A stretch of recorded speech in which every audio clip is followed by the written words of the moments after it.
What's up, YouTube? It's your boy WTF Squirtle here, and today we are going to be taking a look and have a little discussion ourselves about the Ultra Beasts. The Ultra Beasts are the Gen 7 genetic Pokemon. They can be used in competitive battle, so we're going to look at them. We're going to look at their move. I'm going to talk about their move pools, their stats, their typings.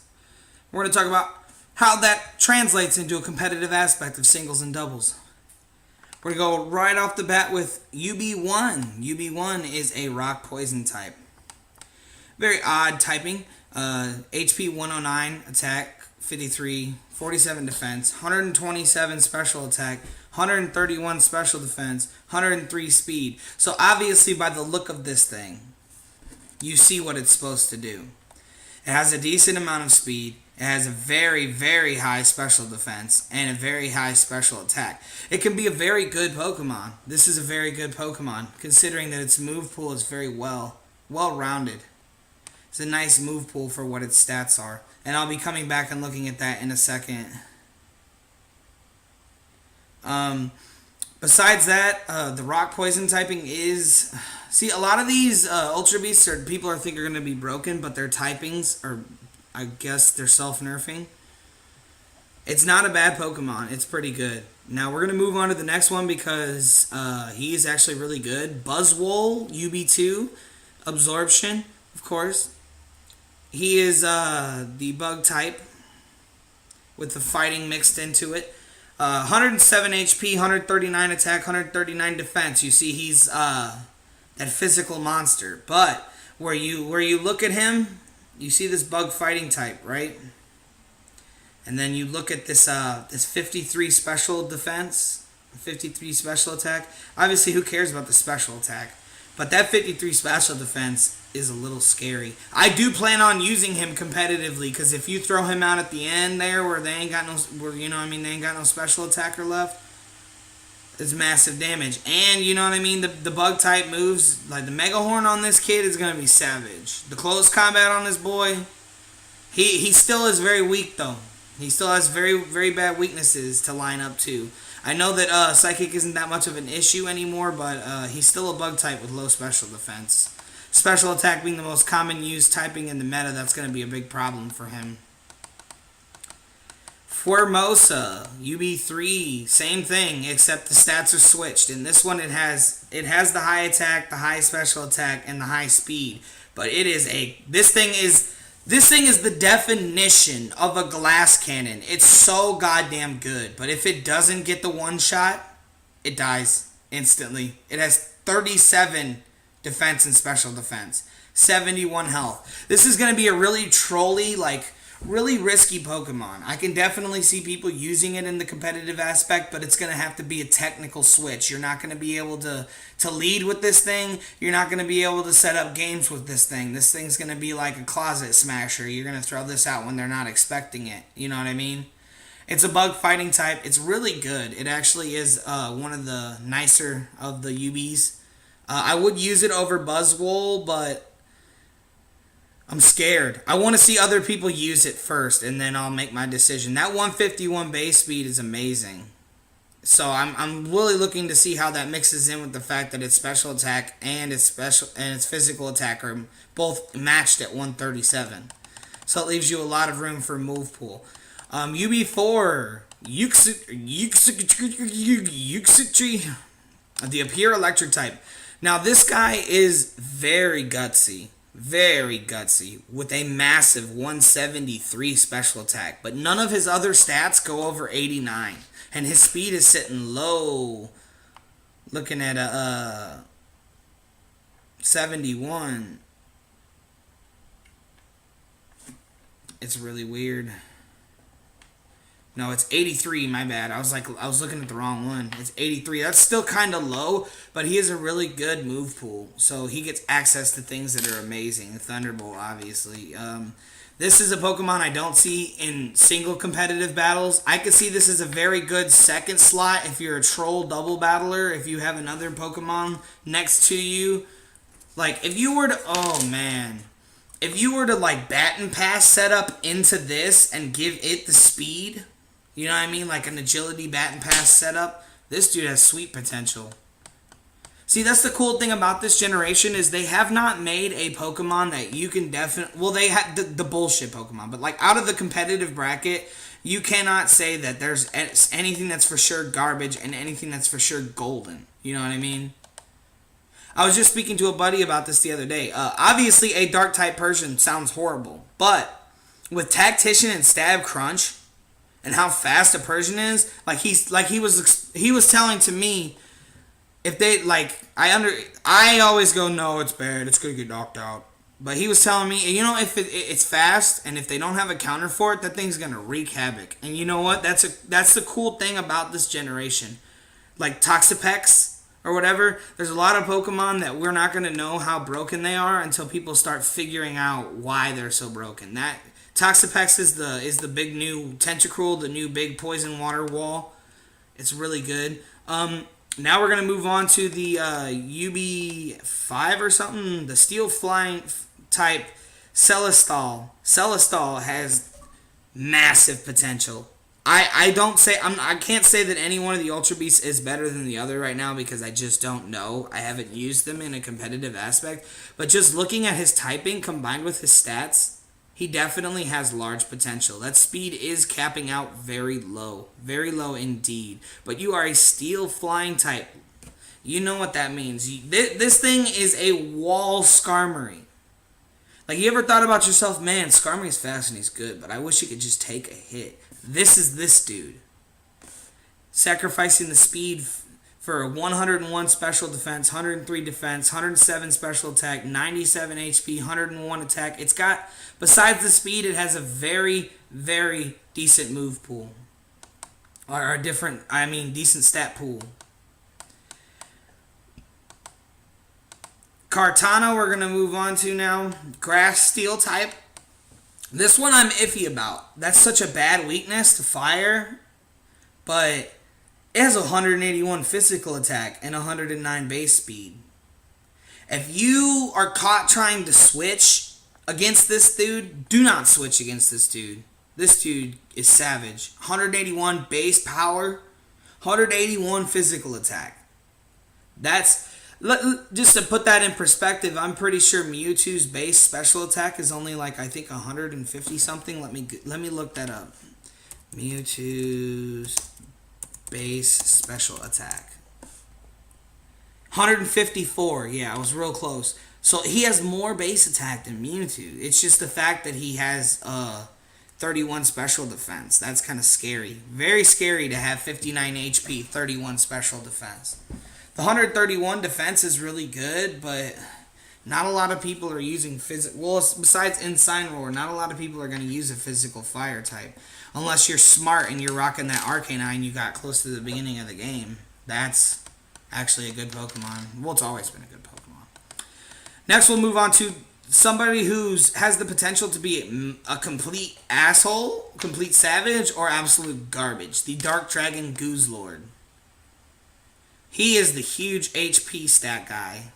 You know, but the only problem with him is he's got 53 defense and 53 special defense along with a 43 speed. Yeah, you're going to take hits, but are you going to take hits? Most people who don't know stuff about Pokemon know that the closer your HP is to your defense stat, the more you'll be able to tank a hit. The gap from 53 to 223 from the defense to the HP is too wide. I'm really scared of him getting just destroyed. Ice type move, fighting type move. Those are very common. Those are very common counters. Now we're going to go to Necrozma. This one, I'd have to honestly say this is just on paper, this is the best one. We haven't found out how well they are, but he has well-rounded stats. You know what I mean? Nothing's too crazy like the other Ultra Beasts. So he's the mixed one. 79 speed, 89 special defense, 127 special attack, 101 defense, 107 attack, and 97 HP. It's going to be interesting to see how these Ultra Beasts progress into the competitive play, and it's going to be odd to see which ones get banned and which ones don't. I don't think any of them deserve a ban. But Buzzwole and Goose have very big potential to be broken. Yeah, this stuff. Now we're going to continue on our discussion by discussing their auras. When Ultra Beasts hit the field, they have an aura. For UB1, her aura will boost its special defense by 2 stages when it hits the field. Buzzwole and Beauty, they're awesome too. When Buzzwole enters the battle, it gets a boost to 2 stages of physical defense, which is not what it wants. It wants special defense, but that still makes it a savage. Formosa is really good too. Their attacks are really good. UB1 gets Power Gem, Mirror Coat, Acid Spray, and Venom Drench. So yeah, obviously you're a troll wall build. It's already telling you that. Buzzwole, like I told you, you're an all-out attacker. Either kill or get knocked out. Counter, Hammer Arm, Lunge, and Dynamic Punch is what it starts with. Formosa gets Triple Kick, Lunge, Bug Buzz, and Me First. Oh God, Me First.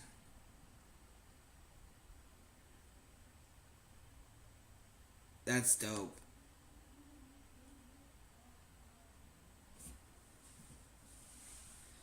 Wow. Oh, sorry, I was just reading a small little snippet. Alright, so UB3 Lightning gets a boost in special attack by 2 stages. That's how I told you if you can bat and pass into this kid with some speed boosted on him, with a +2 in special attack, oh my lord. Blade and Blade Blaster or whatever.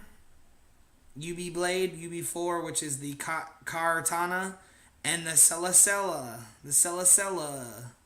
Those are version splits also again. They both get a boost in 2 attack by 2 stages at standard. Guzma. Oh, his aura boosts attack by 2 stages. Guzma. Guzzlord. Yeah, it's really cool to see that they get a boost by 2 stages when they come out. Guzzlord's running the Thrash, Gastro Armor, Heavy Slam, and Ring Out. Celesteela, the Flying Steel, is using Automatize. Autotomize.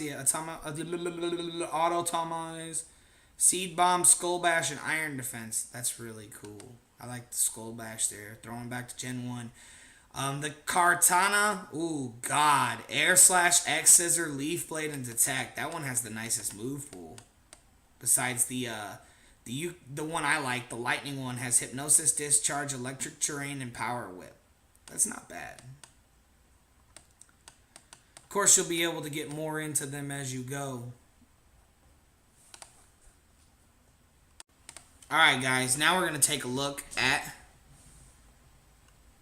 these Pokies mans. If you had a full team of UB, they're showing you where your weaknesses line up. Obviously, Bug, Grass, they're weak against fire. Steel, weak against fire. 4 weaknesses to fire, 3 weaknesses to psychic. Well, that's just with this build of this team. I like the fact that every single one of them is a dual typing except for my boy. If you don't know what this website is, Pokemon Sun and Moon Team Builder, it just lets you get a little better perspective on what your team needs to work on. You could just be like, random team. Random team. Random team. Random team. Random team. And it'll tell you, you know what I mean? Now I'm going to show you guys what I'm personally going to be running until we get access to more Pokemon. La la la la la la la la la la la. I want that. It was such a hard decision, like when I actually went towards making a team, because I had to Google what was legal and what was not. That's all I had to do, really. Once I knew what was legal and what was not, I know what I want to run. It's not a very hard decision for me. I run what I want to run. I run what I think is good, and then you know how I do it. I usually make adjustments very often. Very, very often. Like, I was going to use Buzzwole on my competitive team, but after looking at his move pool and seeing that it's only fighting type moves, I really don't think it's something to go for, so I'll probably still rock the Togekiss like I always do. This is what my team's probably going to look like. Primarina, Toxapex, because that's like the best Pokemon in entire Gen 7 right now.